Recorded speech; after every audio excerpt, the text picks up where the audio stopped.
Joab son of Zeruiah knew that the king's heart longed for Absalom. So Joab sent someone to Tekoa and had a wise woman brought from there. He said to her, "Pretend you are in mourning. Dress in mourning clothes, and don't use any cosmetic lotions. Act like a woman who has spent many days grieving for the dead. Then go to the king and speak these words to him." And Joab put the words in her mouth. When the woman from Tekoa went to the king, she fell with her face to the ground to pay him honor, and she said, "Help me, your majesty." The king asked her, "What is troubling you?"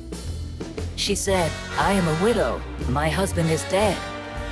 I, your servant, had 2 sons.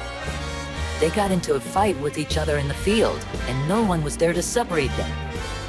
One struck the other and killed him. Now the whole clan has risen up against your servant. They say, 'Hand over the one who struck his brother down, so that we may put him to death for the life of his brother whom he killed, then we will get rid of the heir as well.'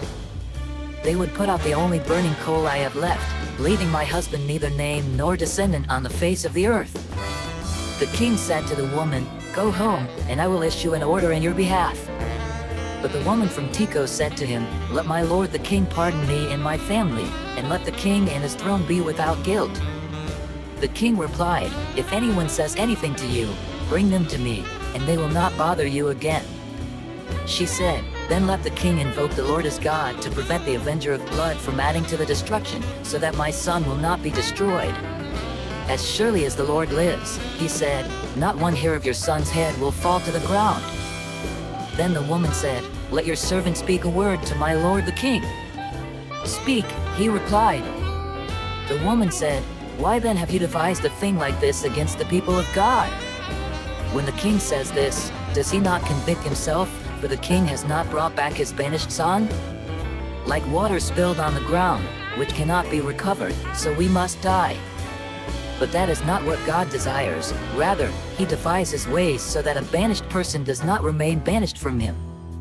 And now I have come to say this to my lord the king because the people have made me afraid." Your servant thought, "I will speak to the king, perhaps he will grant his servant's request. Perhaps the king will agree to deliver his servant from the hand of the man who is trying to cut off both me and my son from God's inheritance. And now your servant says, 'May the word of my lord the king secure my inheritance, for my lord the king is like an angel of God and discerning good and evil. May the Lord your God be with you.'" Then the king said to the woman, "Don't keep from me the answer to what I am going to ask you." "Let my lord the king speak," the woman said. The king asked, "Isn't the hand of Joab with you in all this?" The woman answered, "As surely as you live, my lord the king, no one can turn to the right or to the left from anything my lord the king says. Yes, it was your servant Joab who instructed me to do this and who put all these words into the mouth of your servant. Your servant Joab did this to change the present situation. My lord has wisdom like that of an angel of God. He knows everything that happens in the land." The king said to Joab, "Very well, I will do it. Go, bring back the young man Absalom." Joab fell with his face to the ground to pay him honor, and he blessed the king. Joab said, "Today your servant knows that he has found favor in your eyes, my lord the king, because the king has granted his servant's request." Then Joab went to Geshur and brought Absalom back to Jerusalem. But the king said, "He must go to his own house, he must not see my face." So Absalom went to his own house and did not see the face of the king. In all Israel there was not a man so highly praised for his handsome appearance as Absalom. From the top of his head to the sole of his foot there was no blemish in him. Whenever he cut the hair of his head, he used to cut his hair once a year because it became too heavy for him. He would weigh it, and its weight was 200 shekels by the royal standard. 3 sons and a daughter were born to Absalom. His daughter's name was Tamar, and she became a beautiful woman. Absalom lived 2 years in Jerusalem without seeing the king's face. Then Absalom sent for Joab in order to send him to the king, but Joab refused to come to him.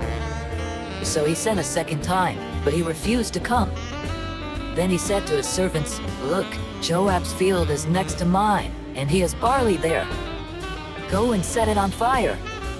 So Absalom's servants set the field on fire. Then Joab did go to Absalom's house, and he said to him, "Why have your servants set my field on fire?" Absalom said to Joab, "Look, I sent word to you and said, 'Come here so I can send you to the king to ask, why have I come from Geshur? It would be better for me if I were still there. Now then, I want to see the king's face, and if I am guilty of anything, let him put me to death.'" So Joab went to the king and told him this. Then the king summoned Absalom, and he came in and bowed down with his face to the ground before the king. And the king kissed Absalom.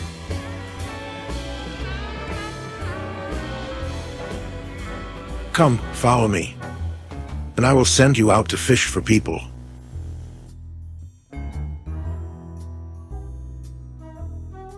I hope and I pray that the Spirit of God, the Almighty, is with you, and that His Son and His Holy Spirit bless you and your family throughout eternity.